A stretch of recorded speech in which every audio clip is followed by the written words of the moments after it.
Cole Mason was bleeding out in the Arizona desert when he realized the Orphan Colt he'd saved 3 months ago was the only witness to the murder. The rope burns on his wrist were nothing compared to the bullet hole in his side, and the 4 men who'd ambushed him at dawn were already riding away, laughing about how long it would take the buzzards to find his body. Cole's vision blurred as he watched them disappear into the heat shimmer, but through the haze of pain and approaching death, he saw something else, a reddish-brown shape moving toward him across the rocks, ears forward, nostrils flaring with fear and recognition. The Colt had followed him, had been trailing the group all morning without anyone noticing, and now stood 15 feet away, trembling but refusing to run. If you want to hear how this impossible story unfolds, how loyalty and desperation create miracles, subscribe to our channel and turn on notifications so you never miss these incredible true tales from the frontier.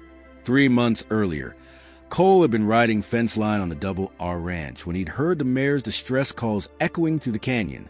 He'd found her at the bottom of a ravine, her legs shattered from fall, and beside her a newborn colt still wet and confused, trying to nurse from a mother who was dying.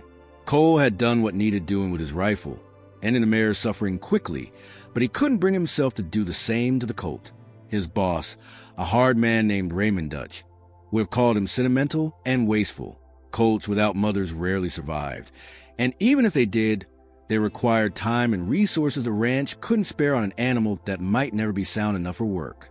But Cole had wrapped the colt in his bedroll and carried it back to the ranch anyway, settling it in an empty stall and spending his own money on the milk and grain it would need. The other ranch hands had teased him mercilessly, calling the colt Red for its rusty coat and calling Cole every variation of soft-hearted fool they could imagine. Raymond Dutch had been less amused, telling Cole that if the animal became a burden or caused problems, it would be destroyed and Cole would be docked wages. Cole had nodded and kept feeding Red by hand every 4 hours, sleeping in the barn to make sure the colt survived those critical first weeks when anything could go wrong. Red had thrived despite the odds, growing stronger and more confident each day.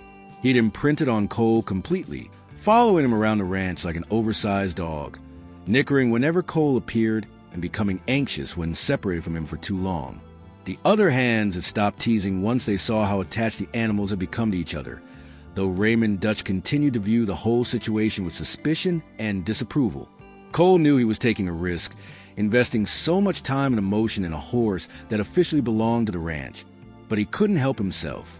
There was something about Red's spirit, his determination to live despite losing everything, that resonated with Cole's own history. Cole had grown up in an orphanage in St. Louis after his parents died in a factory fire when he was 6. He'd learned early that the world didn't owe you anything, that survival required accepting help when it was offered and fighting like hell when it wasn't. At 16, he'd headed west with nothing but the clothes on his back and a stubborn refusal to accept that his circumstances defined his future. He'd worked every job imaginable, loading freight, mucking stables, riding shotgun on mail coaches, anything that paid enough to eat and save a little. By 23, he'd become a decent cowboy with a reputation for being reliable and keeping his mouth shut, qualities that got him hired at the Double are despite Raymond Dutch's general distrust of drifters. The Double are sat in disputed territory, where Arizona met New Mexico, land that 3 different groups claimed ownership of and none could fully control. Mexican ranchers, American settlers, and Apache bands all use the area, sometimes peacefully and sometimes not. Raymond Dutch had staked his claim 15 years ago and held it through a combination of legitimate purchase, strategic marriages, and the kind of violence that people didn't talk about in polite company. He ran cattle and horses, employed about 20 men, and maintained an uneasy truce with his neighbors through careful diplomacy and visible firepower. Cole had been riding for the Double R for 2 years when he saved Red, long enough to understand the ranch's position, and short enough that he still wasn't fully trusted by Raymond or his inner circle. That lack of trust probably saved Cole's life, because it meant he wasn't included in certain conversations, wasn't privy to certain plans, and therefore wasn't expected when things went sideways in ways nobody could have predicted. The trouble started with a man named Jack Holloway, a former Confederate officer turned outlaw who'd been operating the territory for the past year, robbing stages, rustling cattle, and generally making life difficult for everyone trying to conduct legitimate business. Holloway had a particular hatred for Raymond Dutch, stemming from some incident during the war that neither man discussed openly, but that everyone knew about in vague terms. Holloway had sworn to destroy everything Raymond had built, and he'd been making good on that promise systematically, hitting the ranch's supply lines, spooking cattle into stampedes, and ambushing ranch hands when they rode alone. 3 men had been killed in the past 6 months, and morale was low despite Raymond's attempts to maintain order through discipline and the promise of bonus pay for anyone who stayed through the trouble. Cole had been assigned to ride out and check on a line shack near the northern boundary, a routine job that should have been boring and safe. He'd saddled his regular mount, a solid bay gelding named Copper, and headed out at dawn. Red had been in the corral. But when Cole looked back after riding a few hundred yards, the colt was pacing the fence line, clearly agitated at being left behind. Cole had almost turned back to secure him better, but he was already running late and figured the fences would hold. That decision, or failure to make a different one, had set everything in motion that followed. The ambush happened 5 miles from the ranch, in a narrow passage between 2 red rock formations where the trail had no alternative routes. For men had been waiting, probably all night, knowing that someone from the double would pass through eventually. They'd shot Copper first, dropping the horse instantly, and Cole had barely gotten clear before the second volley cut through the air where his head had been. He'd returned fire, winging one of them, but 4 against 1 with no cover meant the outcome was inevitable. They'd taken him alive, which meant Jack Holloway wanted more than just another dead cowboy. He wanted information, leverage, or maybe just the satisfaction of making someone associated with Raymond Dutch suffer before dying. They'd ridden for hours, taking Cole deeper into Badlands where help couldn't reach and bodies disappeared into the landscape without trace. Cole's hands were tied to his saddle horn on a horse that wasn't his, and every jolt sent fresh pain through his body from where they'd beaten him during the initial capture. His mind worked through scenarios, looking for opportunities to escape or fight, but the men were professionals who'd done this before. They kept proper distances, stayed alert, and made sure Cole never had an opening to exploit. By midday, they'd reached a canyon system that Cole didn't recognize, miles from any established trail or landmark he could use to orient himself. That's when Jack Holloway had appeared, riding down from higher ground with 2 more men as reinforcements. He was tall and lean, with cold eyes and a smile that never reached beyond his lips. He'd circled Cole slowly on his horse, discussing him like he was livestock being evaluated for purchase, commenting on Raymond Dutch's poor taste in hiring hands, and speculating about how much the old man would pay for Cole's return. Cole had stayed silent, knowing that anything he said would only give Holloway ammunition or entertainment. The outlaw had seemed disappointed by Cole's refusal to engage, and that disappointment had turned to anger faster than Cole expected. Holloway had ordered his men to take Cole into a side canyon and leave him there with enough water to last maybe 2 days if he was careful. He'd said it was a test, that if Cole survived until Holloway came back with Raymond Dutch's response to ransom demands, then maybe Cole would get to live. But everyone there knew it was just sadism dressed up as pragmatism. They beat Cole again before they left, methodically and without passion, breaking ribs and opening cuts that would attract every predator in the area. Then they'd shot him, not to kill but to wound, a bullet through his side that would drain his strength slowly while he waited for death or rescue that wouldn't come. Cole lay in the sand watching the sun climb higher, each breath a fresh exercise in agony as his broken ribs ground against each other. The canyon walls provided some shade, but the heat was building fast, and he could already feel his body starting to shut down from blood loss and dehydration. The water canteen they'd left was just out of reach, a final cruelty that Holloway had probably found amusing. Cole had tried to drag himself toward it, but the effort had torn something inside him, and he'd blacked out briefly, waking to find himself in the same position with flies already gathering around his wounds. He was going to die here, and the knowing of it was almost worse than the physical pain. Red appeared in his field of vision like a mirage, the colt's rust-colored coat standing out sharply against the pale sand and red rock. Cole's first thought was that he was hallucinating, that his mind was showing him comfort as it prepared to shut down permanently. But then Red nickered, that distinctive sound Cole had heard 100 times during late-night feedings, and the reality of the situation crystallized. The colt had followed the group from the ranch, staying far enough back to avoid detection, but close enough to track them through miles of desert terrain. He'd witnessed the beating, the shooting, everything, and now stood uncertain and afraid, but unwilling to leave. Cole tried to speak, but his throat was too dry and damaged to produce more than a croak. Red took a cautious step closer, then another, his nostrils flaring as he scented blood and fear. The colt was only 4 months old, still gangly and uncoordinated, his survival instincts screaming at him to run from this place that smelled of violence and death. But something stronger than instinct held him there, the bond that had formed during those early morning feedings when Cole had been the only thing standing between Red and oblivion. The colt had imprinted on Cole as a parent, protector, and herd, and that imprinting was now overriding every natural impulse telling him to flee. Cole's mind worked slowly through the fog of pain and approaching shock, trying to formulate a plan that his body had no ability to execute. If Red could somehow get help, if the colt could lead someone back to this canyon, then maybe Cole had a chance. But Red was just a baby, untrained and inexperienced, and the nearest help was a double R ranch, miles away across the range. The colt had never traveled alone. The idea was impossible, the kind of desperate fantasy a dying man entertained, because accepting reality was too painful. Yet Cole found himself focusing on Red with an intensity that pushed back the darkness, threatening to close and around his vision. The colt approached close enough for Cole to reach out with his bound hands, and Red's nose touched his fingers gently, breath warm against skin that was already going cold. Cole summoned every ounce of strength he had left and spoke a single word, the command he'd taught Red during their months together. Go. It came out as barely a whisper, but Red's ears swiveled forward in recognition. Cole repeated it, putting everything he had into making the word clear and unmistakable. Go. Home. Go. Red snorted and backed up a step, confused by being sent away when every instinct told him to stay with his herd. Cole tried a different approach, using his bound hands to make a shooing gesture, the same motion he'd used countless times when moving Red from one place to another. He added the clicking sound that meant move forward, the signal that had become second nature during training sessions in the corral. Red tossed his head uncertainly, took 2 steps away, then stopped and looked back.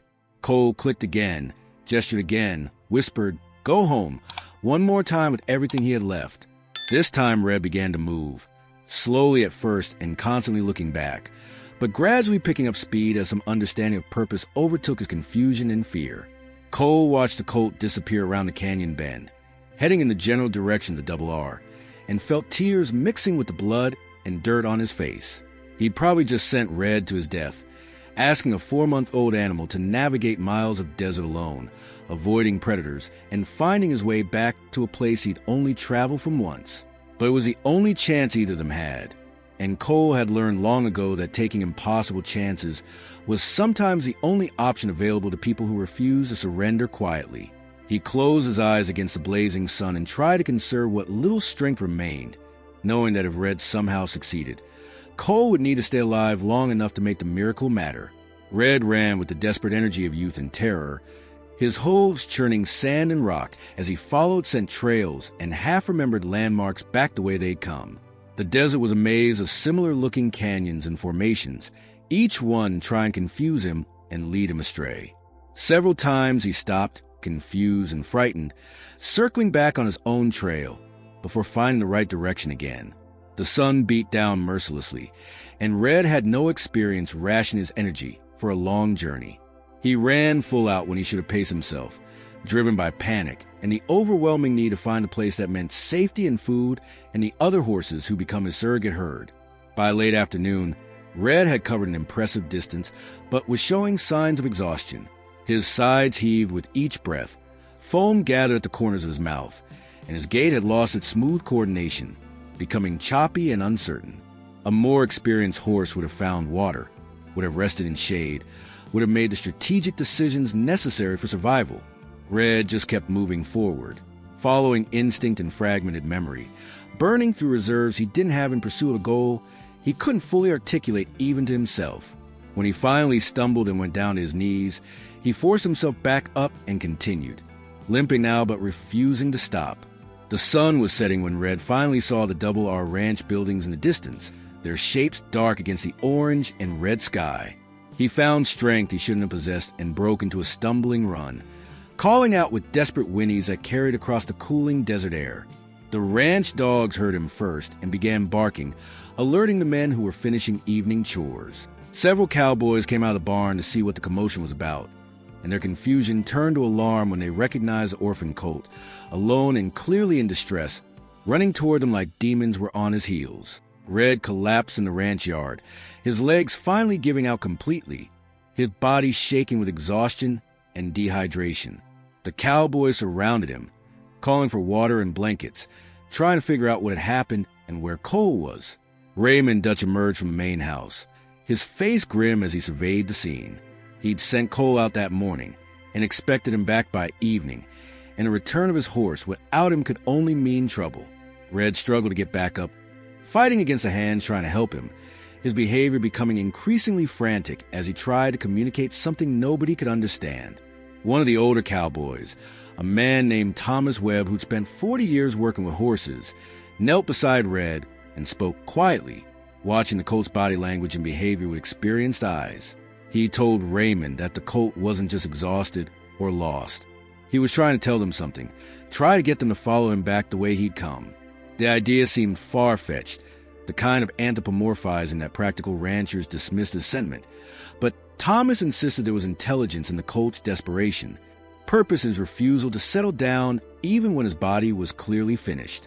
Raymond studied Red for a long moment, his calculating mind working through possibilities and probabilities. The decision Raymond made in that moment would later be debated in bunkhouses and saloons across the territory. He could have assumed Cole was dead or captured, could have written off one cowboy as an acceptable loss in the ongoing war with Jack Holloway, could have focused on protecting the ranch rather than mounting a rescue mission that might be exactly what Holloway wanted. Instead, he ordered Thomas to get Red water and food, told another hand to saddle fresh horses, and sent his fastest rider to Fort Benson, 20 miles east, with a message for the cavalry commander stationed there. Raymond's message was simple: American citizen kidnapped by known outlaws. Requests immediate assistance. Will provide tracking support. The relationship between Raymond Dutch and Major William Kensington at Fort Benson was complicated by years of jurisdictional disputes and competing interests, but was also built on mutual respect and the understanding that lawlessness served neither of their purposes. Raymond had helped the cavalry with intelligence about hostile bands in the past, and Kensington owed him favors that had never been formally acknowledged but were nevertheless real. The message reached Fort Benson by midnight, and Kensington made his own calculation: 20 soldiers, full gear, leaving at dawn. It was more support than a single missing cowboy typically warranted, but Kensington was a political animal who understood that high-profile rescues played well with territorial authorities who controlled his budget and career prospects. Back at the Double R, Red had been given water and grain, had his wounds cleaned and treated, and was resting in a barn under Thomas's supervision. But every time someone approached him, he struggled to his feet and moved toward the door, his intent clear even if his body was incapable of following through. Thomas sat with him through the night, speaking in low tones about horses he'd known who'd shown unusual intelligence or loyalty, about the bonds that formed between men and animals that defied rational explanation. He told Red that help was coming, that they'd find Cole, and whether the colt understood the words or just the tone, he finally settled into an uneasy rest. Dawn broke clear and cold, unusual for Arizona in late summer, and when it came the sound of horses and jingling cavalry tack approaching the ranch.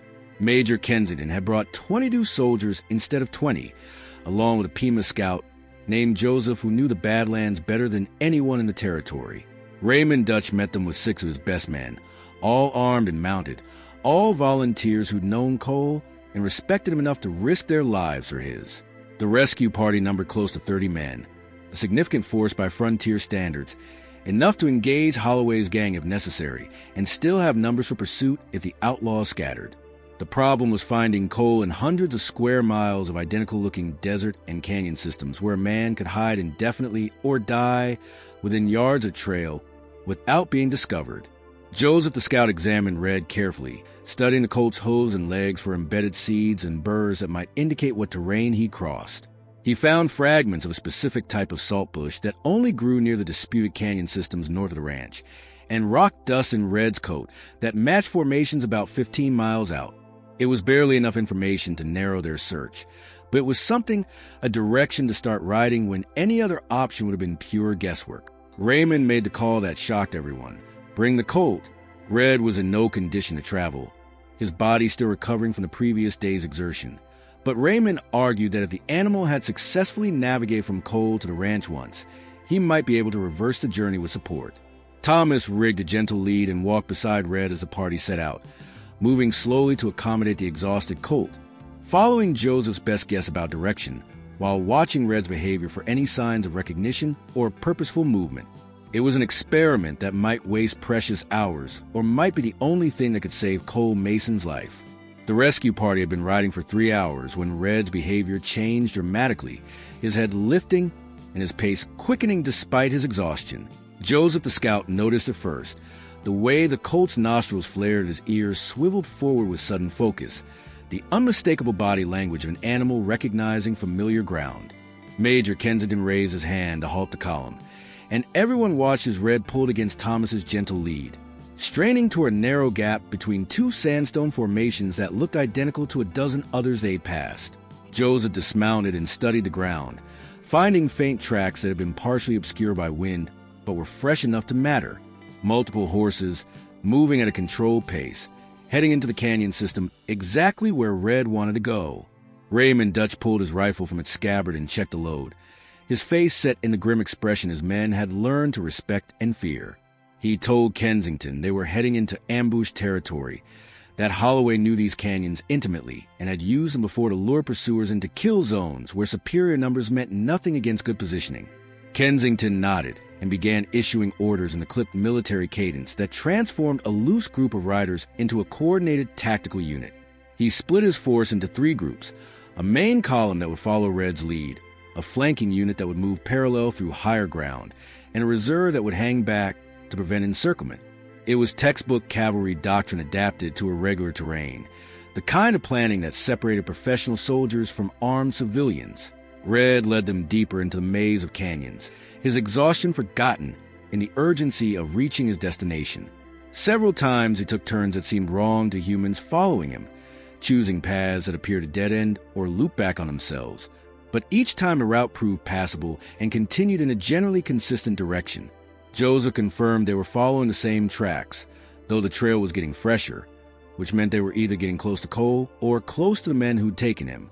The tension in the group ratcheted higher with each mile, weapons ready, eyes scanning the rim rocks above for any sign of watchers or ambush.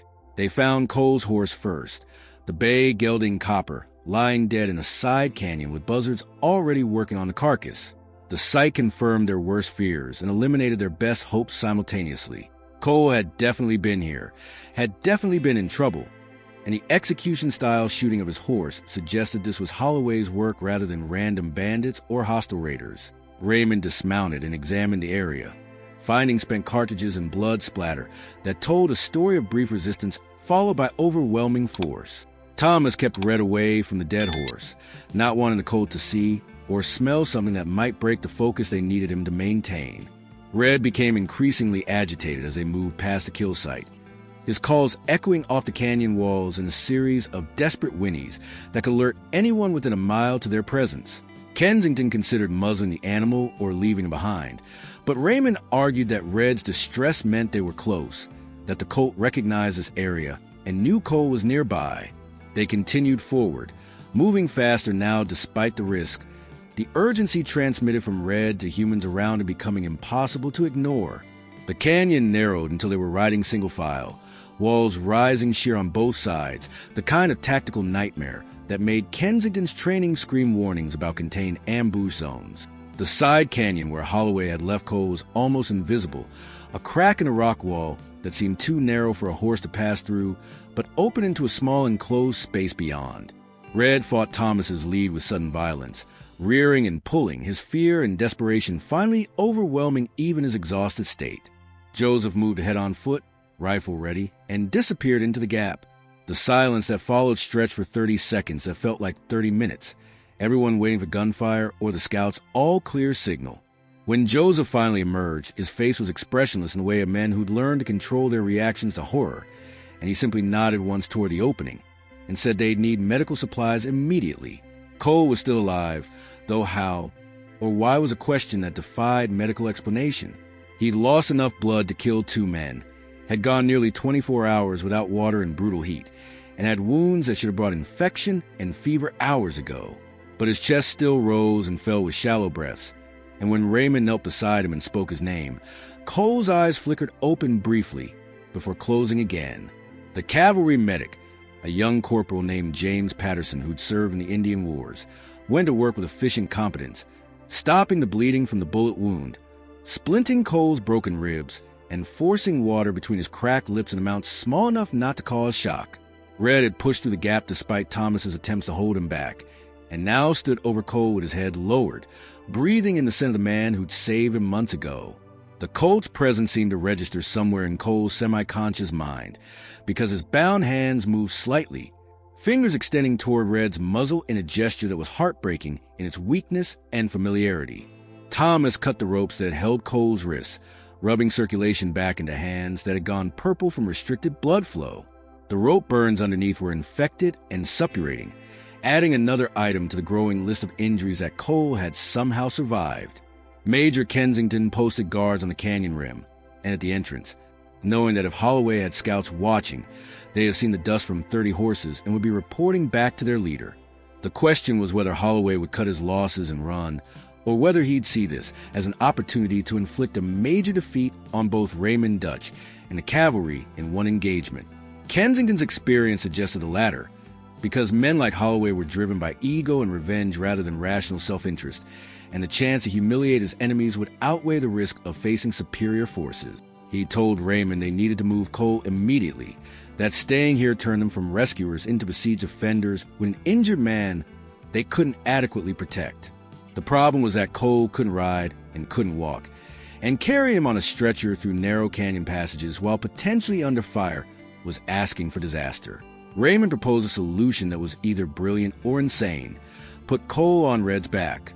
The Colt was young and inexperienced, but he was also motivated by bonds that transcended training, and his smaller size meant he could navigate passages that would challenge larger horses. Thomas argued it was too much to ask an exhausted 4-month-old animal, but Raymond pointed out they were out of good options and into the territory of least bad choices. Cole's life depended on getting him to Fort Benson's medical facilities, and every minute they delayed increased the odds of ambush or Cole's death from his injuries. They rigged a makeshift harness that would keep Cole secured to Red's back without putting pressure on his broken ribs or bullet wound, using saddle blankets for padding and leather straps adjusted to the Colt's smaller frame. Red stood perfectly still during the process, as he understood the importance of what was happening, his usual nervous energy replaced by an almost eerie calm. When they carefully lifted Cole and positioned him across Red's back, the Colt adjusted his stance to better balance the weight, but showed no sign of panic or resistance. Thomas attached a lead rope and mounted his own horse, ready to guide Red through whatever came next. The return journey began with agonizing slowness, every step measured and careful, Red's focus entirely on carrying his burden without stumbling or making sudden movements. The main cavalry column surrounded them in a protective formation, with flankers on the canyon rim providing overwatch, and the reserve bringing up the rear to prevent pursuit.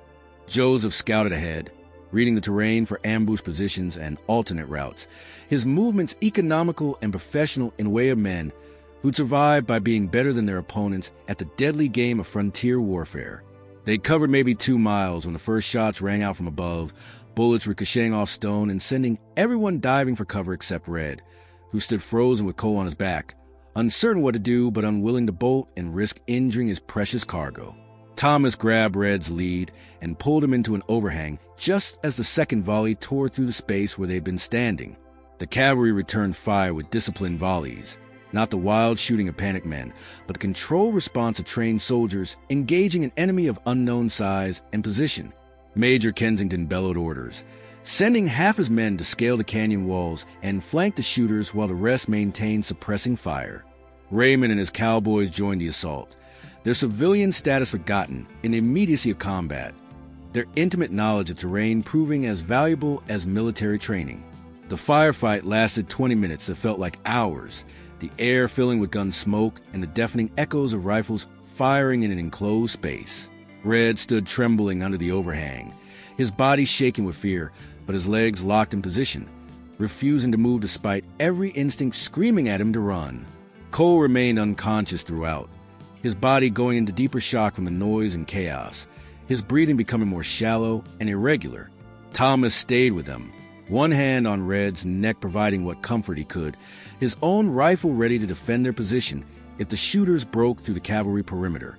When the shooting finally stopped, it ended abruptly with the sound of men yelling and running, followed by Kensington's voice calling ceasefire and all clear. The flanking maneuver had worked, catching 3 of Holloway's men in a crossfire that killed one and forced the other 2 to surrender. Interrogation was brief and brutal.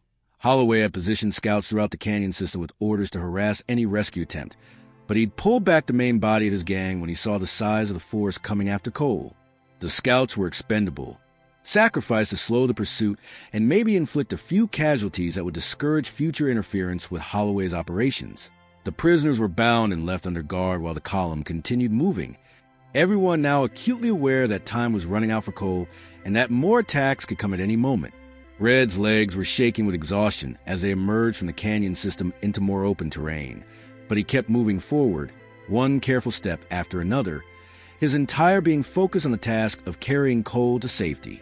The sun was setting again, painting the desert in shades of red and gold that would have been beautiful under different circumstances, but now just reminded everyone of blood and the approaching darkness that would make travel more dangerous. They reached Fort Benson 3 hours after nightfall, having pushed horses and men beyond reasonable limits in a desperate race against death and Holloway's potential pursuit.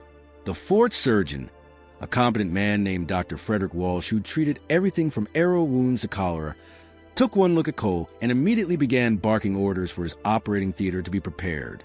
They lifted Cole off Red's back with infinite care, and the moment his weight was gone, the colt's legs buckled and he went down hard in the fort's courtyard. Thomas was beside him instantly, checking for broken bones or tears, finding nothing except complete physical exhaustion that came from giving everything you had and then reaching deeper to give more. Raymond Dutch stood in the courtyard watching his men carry Cole into the surgeon's building, watching Thomas care for the colt who made the impossible journey twice, and for the first time in anyone's memory, his hard face softened into something approaching emotion. He told Major Kensington that he owed him a debt that couldn't be repaid with money or favors, that what they'd accomplished today would be talked about for years as either the greatest rescue or the greatest fool's errand in territorial history.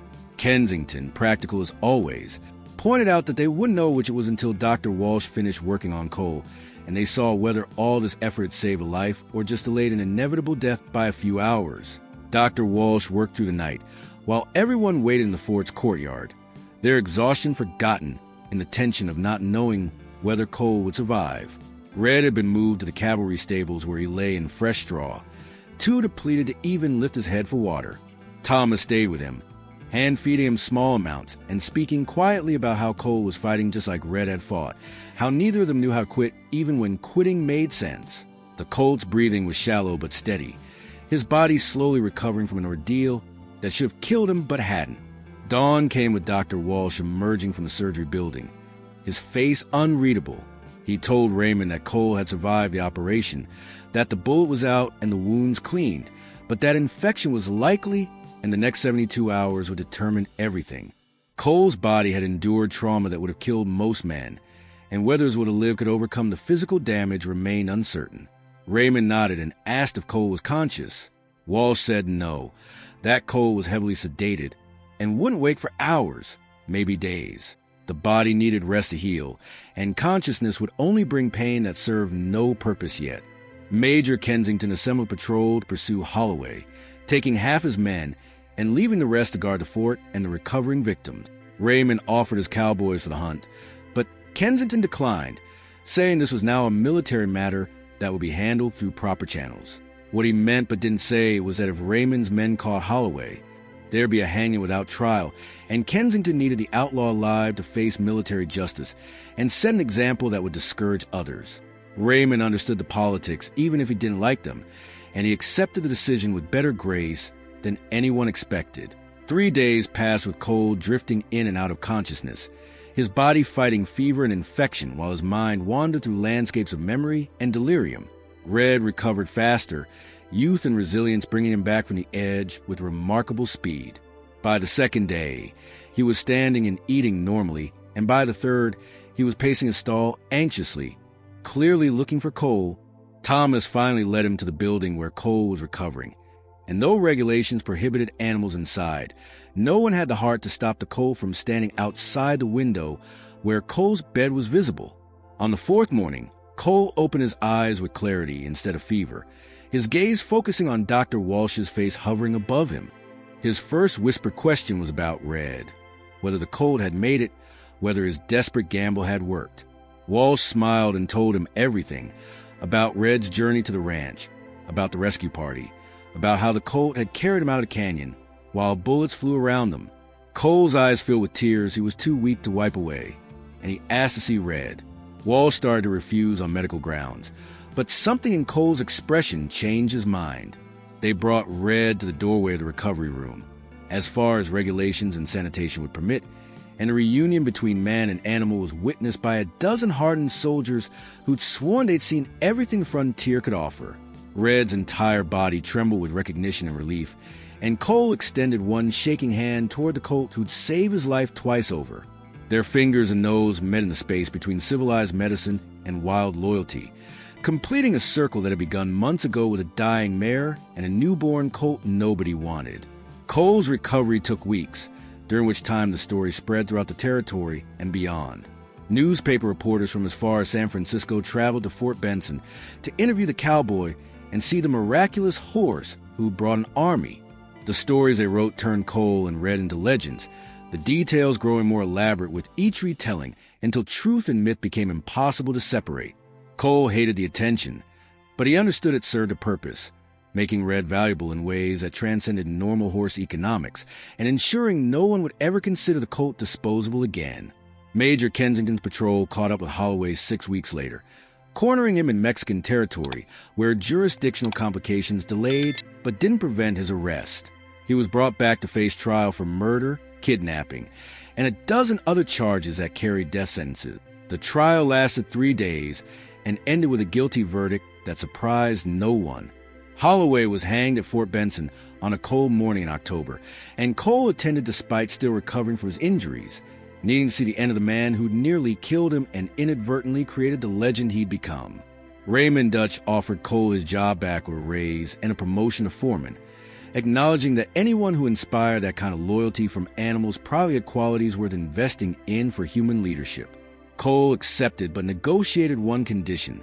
Red came with him and would never be sold, traded, or used for anything Cole didn't personally approve. Raymond agreed, understanding that separating Cole from Red now would be like trying to separate a man from his shadow, pointless and somehow wrong in ways that defied practical explanation. Red grew into a magnificent horse, his rust-colored coat darkening to deep red, his frame filling out with muscle and confidence. Cole trained him personally, using methods based on trust rather than dominance, creating a partnership that other cowboys studied and tried to replicate with limited success. What Cole and Red had couldn't be taught or copied because it was built on shared survival and mutual salvation, on a bond forged in the worst moments of their lives and strengthened by the choice to keep fighting when surrender would have been easier. Years later, when Cole was asked about that week in the desert, about how it felt to be saved by a horse barely old enough to be weaned, he'd struggle to find words adequate to the experience. He'd talk about how Red had every reason to abandon him, how survival instinct should have sent the colt running to safety instead of on an impossible journey to find help. He'd mention how Red had carried him through a firefight, standing steady while trained cavalry horses panicked and bolted. But mostly he'd talk about the moment in that canyon when he'd sent Red away, knowing he was probably condemning them both, but taking a chance anyway, because hope was better than certain death. The story became required telling at the Double R Ranch, passed down to new hands as both entertainment and instruction about the nature of loyalty and the unexpected places salvation could come from. Old-timers would point out Red in the corral, still vital and strong despite advancing years, still following Cole around like he'd done as a confused orphan colt in need of a purpose. They'd talk about how sometimes the lives you save end up saving you back, how debts get repaid in currencies that have nothing to do with money, and how the frontier produced stories that strained credibility but were nevertheless absolutely true. Cole never married, never left the Double R, never saw anything beyond the life he'd built with the ranch and the horse who'd refused to let him die alone in the desert. He grew old gracefully, his body carrying scars from that week, but his spirit somehow strengthened by surviving it. Red aged alongside him, the two of them becoming fixtures of the ranch, living reminders of what was possible when stubbornness and loyalty combined in the right proportions at the right time. When Red finally died at the remarkable age of 28, old for any horse and ancient for one who'd lived as hard as he had, Cole buried him on a hill overlooking the ranch with full honors and a marker that told his story in simple words. The burial was attended by over 100 people, ranchers and soldiers and townspeople who'd heard the legend and wanted to pay respects to an animal who'd transcended a species through sheer determination and love. Cole stood at the grave long after everyone else had left, one hand on the stone marker, remembering a terrified colt in the canyon and a desperate journey that had saved 2 lives and created a bond that death itself couldn't diminish. Cole followed Red 5 years later, dying peacefully in his sleep at 73, still living in the small house on the Double R that had been his home for over 4 decades. His well-specified burial next to Red on the hill, and his request was honored by a community that understood some friendships deserved to last beyond the grave.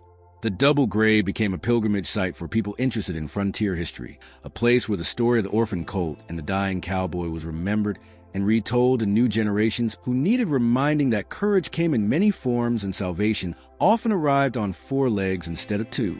The legend of Red and Cole grew over time, inspiring books and eventually films that took liberties with facts but captured the essential truth that in the hardest moment of life, when everything seemed lost and hope felt like foolishness, sometimes the most unlikely savior appeared and changed everything.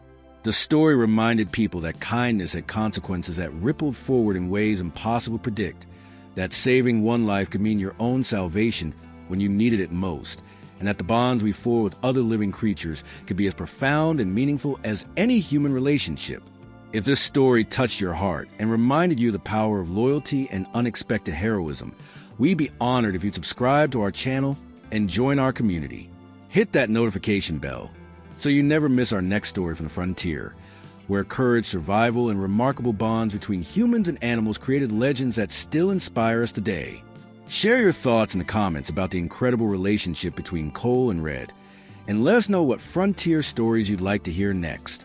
Your support allows us to keep bringing these amazing true tales to life. Thank you for watching, and remember that sometimes the greatest heroes come in the most unexpected forms. We'll see you in the next story, and until then, keep believing in the power of loyalty and second chances.